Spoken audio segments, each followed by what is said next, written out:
બિરાજમાન છે. તમારા ચરણોની રજથી આજે મારું આખું આંગણું આલિશાન છે. અહીં ઉપસ્થિત દરેક સાહિત્યકાર, દરેક વડીલોને હું દિલથી અને હૃદયપૂર્વક તમારા દરેકનું સ્વાગત કરી રહી છું.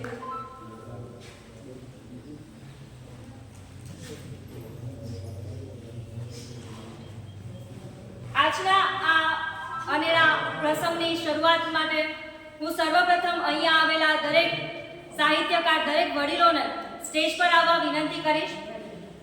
શ્રી કનુભાઈ આચાર્ય સાહેબ, તાળીઓ વગાડો, તાળીઓ વગાડો, જોરદાર તાળીઓ વગાડો. જે ન માત્ર એક લેખક છે પરંતુ એક સાહિત્ય સર્જક, લોક સાહિત્યના સંશોધક તેમજ સંપાદક છે. તો આપણે તેમને જોરદાર તાળીઓથી આગળ બોલાવીએ અને અહીંયા શાનદાર કરીએ. ત્યારબાદ માનનીય ભાનુભાઈ ત્રિવેદી સાહેબ, લોક સાહિત્યકાર, એમને પણ હું વિનંતી કરીશ કે પોતા આગળ કરે. માનનીય શ્રી વિદાયતભાઈ પરમાર સાહેબ, સાહિત્ય સેવી, એમને પણ હું આગળ સ્ટેજ પર આવવા વિનંતી કરીશ.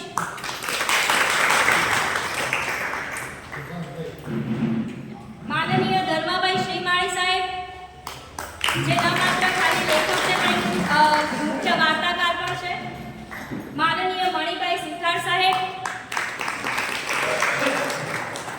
માનનીય વિજયભાઈ મજાદારી સાહેબ અને માનનીય ચંદુભાઈ એટીડી સાહેબને હું વિનંતી કરીશ કે તે સ્ટેજ ઉપર આવે.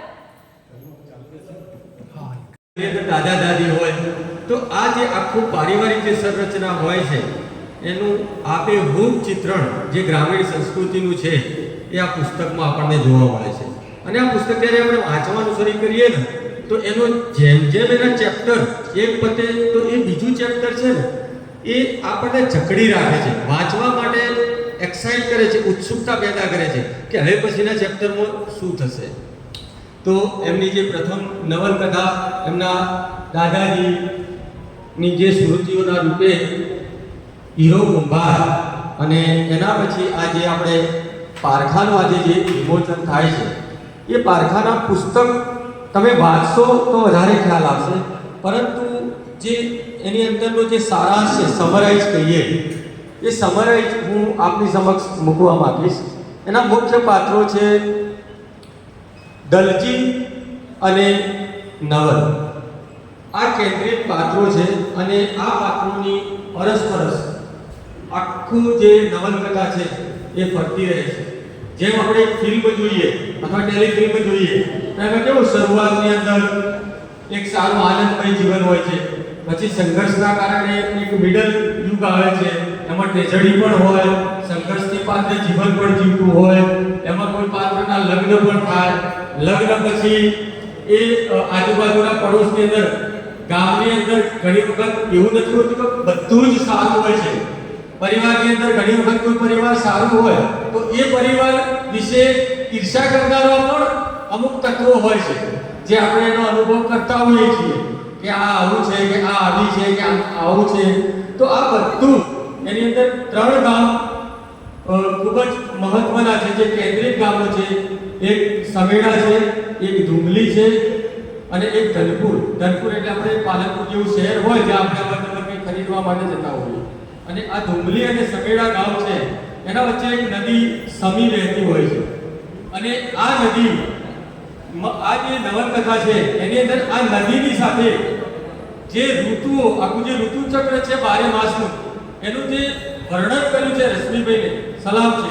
ખૂબ સરસ રીતે એ સૂરજના કિરણો હોય, એ ચંદ્રમા હોય, એ ધૂપ હોય, છાયા હોય, ઠંડક હોય, ગરમી હોય, આ તમામ સિઝનનું એટલી સરસ રીતે જે અલગ અલગ ચેપ્ટરોની અંદર જેમ જેમ ઘટનાઓ બને છે એ ઘટના સાથે એટલું સરસ રીતે મેળ ખાતું એમને વર્ણવ્યું છે કે જે ખરેખર પ્રશંસાને પાત્ર છે. એની અંદર જે શબ્દો વાપર્યા છે અને જે અમુક વાક્યો છે જે આપણા ગામઠી ભાષામાં આપણે શબ્દો કહીએ, અને જે ઘણી મૂવીની અંદર અથવા ઘણી ટેલિફિલ્મની અંદર આપણે જોતા હોઈએ કે એનો પીક ટાઈમ હોય અને એ જે સીન છે ને વળાંક લેતો હોય, એ જે તમને લાઈવ દેખાશે, તમે વાંચતા હો ને તો તો એની અંદર એવું અમુક તમને લાઈવ દેખાશે કે આ ફિલ્મ જેવું જ છે. મને એક એની અંદર પાત્રનું જે વર્ણન છે કે જે નું નામ નાગી અને રૂપલી એટલે રૂપા, એની એક પ્રણય પ્રસંગની જે વાત છે, એક ગામથી બીજા ગામમાં એ ગાડામાં જતા હોય છે ત્યારે મને મણેશ્વરવાદ રેડિયોની બેલા હાલચલ એના ઉપરથી આપણે મૂવી બની છે તીસરી કસમ, રાજ કપૂર અને વહીદા રહેમાનની, એનું જે એ ઘટનાક્રમ યાદ આવી જાય છે. ક્યાંક મને પન્નાલાલ પટેલની માનવીની ભવાઈ યાદ આવે છે, જ્યારે એ અતિવૃષ્ટિના કારણે ગામની અંદર જે આખી ઘટના બને છે, જ્યાં માણસો મળી જતા હોય છે અને નદીની અંદર તણાઈ અને લાશો એ નદી બહાર ફેંકતી હોય છે, દુર્ગંધ ફેલાય છે અને આખું ગામ ખાલી કરવાની જે પરિસ્થિતિ સર્જાય છે, તો એ માનવીની ભવાઈના ચિત્રો મારી નજર સમક્ષ આવે છે. એ જ રીતે ઈશ્વર પેટલીકરની જે ગ્રામીણ સંસ્કૃતિની જે ડિસ્ક્રિપ્શન છે એ પણ ક્યાંક મને નજર ચડે છે. પછી એક ચટ્ટોપાધ્યાયજીની પાથેર પંચોલી બંગાળની જે સંસ્કૃતિ છે, જે ગ્રામીણ સંસ્કૃતિ, એ પણ એના ઉપર સત્યજીત રેએ ફિલ્મ બનાવી છે. એ પણ અમુક જે ઘટનાક્રમ છે તે અમારા નજરે ચડતી હોય છે. બાબા નાગાર્જુનની જે નવલકથાઓ છે એ નજરે ચડે છે. તો આવી અદ્ભુત જે રચનાનો મેળાવડો કરી અને તમે વાંચશો તો વાચક વર્ગ હશે અને ખ્યાલ આવી જશે કે આ કેટલી અદ્ભુત કામ કર્યું છે. અને ઘણી બધી અમે વાંચીએ છીએ નવલકથાઓ, નોવેલ્સ વાંચીએ છીએ કે ઘણી બધી પુસ્તકો વાંચીએ છીએ, પરંતુ જે ગામની સંસ્કૃતિને આ રીતે જે વર્ણવી એમાં અમુક ઘટનાઓ મને પ્રેમચંદની જે ગોદાન છે, ગબન છે, એનું પણ એની અંદર સ્મૃતિઓ થાય છે. તો આવી અદ્ભુત જે ઘટનાઓ તમે વાંચશો તો ખ્યાલ આવશે.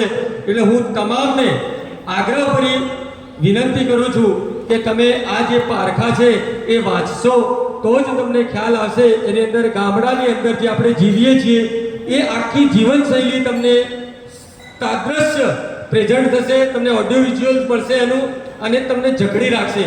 તો આવી અદ્ભુત નવલકથા પારખા આપવા બદલ હું રશ્મિભાઈને ખૂબ ખૂબ અભિનંદન પાઠવું છું. બધાને બોલવાનું છે એટલે વધારે ન બોલતો, આને ફરીથી હું ખૂબ ખૂબ અભિનંદન આપી અને લખતા રહો. અને દરેક જે મારા નજરે યુવાનો બેઠા છે, દીકરીઓ, જુવાન છોકરાઓ, તો એમને પણ હું કહીશ કે જીવનની અંદર જો તમારે સફળ થવું હોય ને તો તમારો સારો મિત્ર બનાવો તો પુસ્તકો બનાવો, વાંચવાનું રાખજો. વાંચશો તો તમારું આખું વ્યક્તિત્વ ઘડતર થશે. કારણ કે સિલેબસ એ તમારું કેરિયર બનાવશે, તમારું આર્થિક ઉપાર્જન આપશે, પરંતુ તમારું વ્યક્તિગત જો કેળવણી કરવી હશે અથવા એ તમારું ચારિત્ર અથવા વ્યક્તિત્વને તમારે ઓળખ આપવી હશે ક્યાંય, તો એ તમારું જ્ઞાન જ તમને આપી શકશે. એટલે હું ફરીથી તમામ જુવાનિયાઓને અને દીકરીઓને આગ્રહ કરી વિનંતી કરું છું કે વાંચો, જે ગમે લેખક પુસ્તક વાંચતા રહો. મારી વાત આટલી કહી અને હું વિરમું છું. ધન્યવાદ.